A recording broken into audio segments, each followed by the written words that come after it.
Back, you're still tuned in to News and Views with myself, Salailo Makudiri. The time is 17 minutes past 8 Central African time. And we're going to be kickstarting the show with a very, very important event. The G20 and world leaders will be gathering here in Johannesburg in just a few weeks. And there's one aspect of it which I think is very, very interesting, particularly for South Africans being one of the world's most unequal countries. And yeah, as the world's richest nations will be gathering under the G20 banner, there was a powerful new report which is demanding of action and not just talk. And that's on global inequality. The G20 Extraordinary Committee of Independent Experts has sounded the alarm on the deepening wealth gap, calling for urgent reforms to ensure fairer economies for all. The report, endorsed by leading economists, including Nobel laureate Joseph Stiglitz, outlines a bold vision from creating an international panel on inequality to expanding transparency through the World Inequality Database. South Africa and Brazil have played a key role in putting inequality squarely on the G20's agenda. Not surprising because those two countries are amongst the most unequal nations in the world. But will global leaders finally move from promises to policy that is tangible, policy that works for the ordinary laymen and women, especially in a country like ours? So we're going to be unpacking that aspect, and we're now joined by Professor Imraan Valodia. He's a member of the G20 Experts Task Force and one of the contributors to this landmark report. Prof, thank you so much for joining us. Welcome to Salam Media. Really appreciate you giving us your time. Yeah, it's great to be on your show. Thank you so much for the invitation. Pleasure's all ours. I think we can kickstart with the big picture. What exactly is this G20 report on global inequality about, and why is it so important right now, particularly for a country like ours, South Africa? So there are three themes that we are hosting the G20 under. Among those three is the theme of equality. And in line with that, kind of our president, who is also now the president for this year of the G20, kind of appointed our committee to kind of prepare a report on the state of inequality across the world.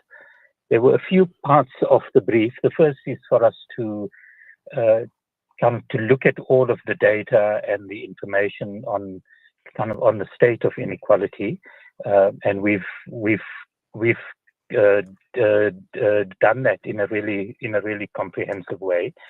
The second is to kind of outline what we think the impact of inequality is.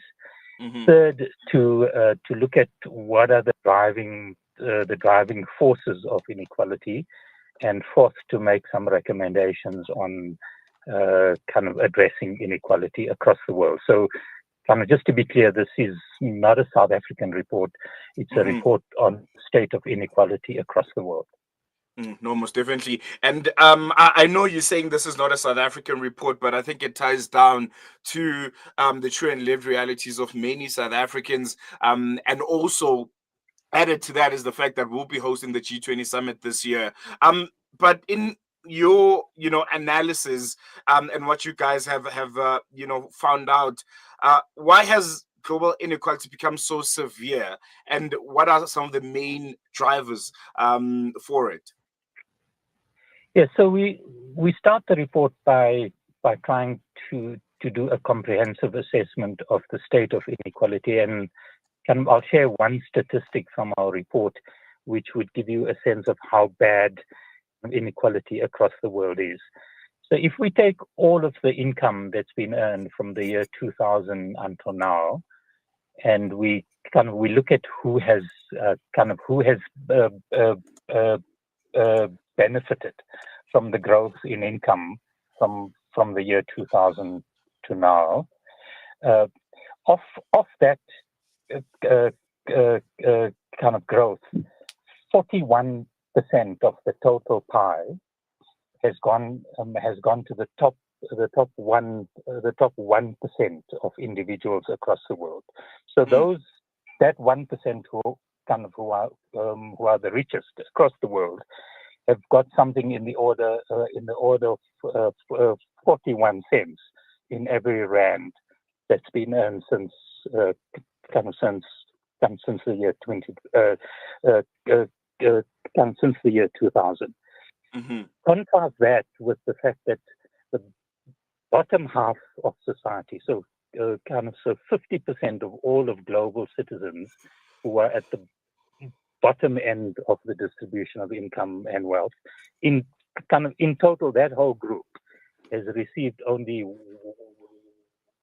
1 cent in each rand that's been earned. And I think we make the point that that pattern of inequality is simply unsustainable, and that's why we suggest that it's an emergency that has to be dealt with.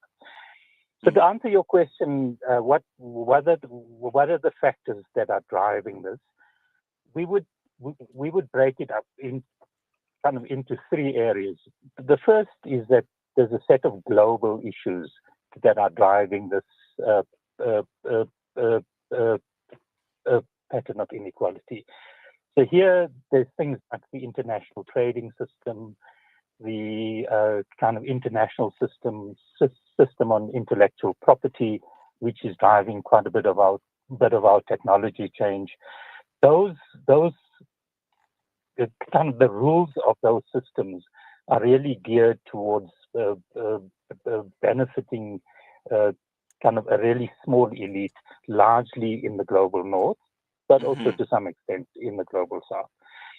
Then second, there's a set of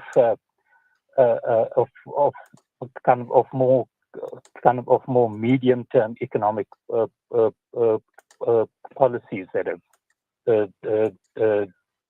driven this, and here we'd be thinking about policies such as the privatization of state assets, the massive increase across the world in elites being able to drive economic policies to their advantage. And then third, there's a set of more national issues, things like the fact that really tax rates for the wealthy have dropped pretty dramatically. This has meant that states don't have the resources to be able to spend on really critical social infrastructure, on really critical social expenditure like health, education, etc. So I think we would argue that those are the 3 broad set of issues that are driving this pattern of growth. I think another key point that we make is that the impact of this is a really serious problem. So not only is it undermining our democratic system, so there's a politics part of the story, but really importantly, this is not at all good for economic performance. So our economies would be stronger, that there'd be higher levels of growth if we don't have such high levels of inequality.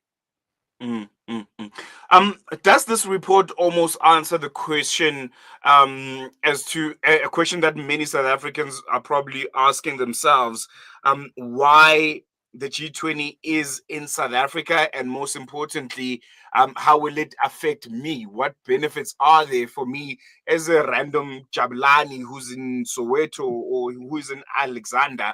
This summit being here in South Africa, could we point to things like this report as one of the reasons why South Africa is in the G20 and why we are hosting it this year? Yes, I think so. So this is the first report out of the G20 on global inequality. And as you said in your introduction, we're among the most unequal societies in the world.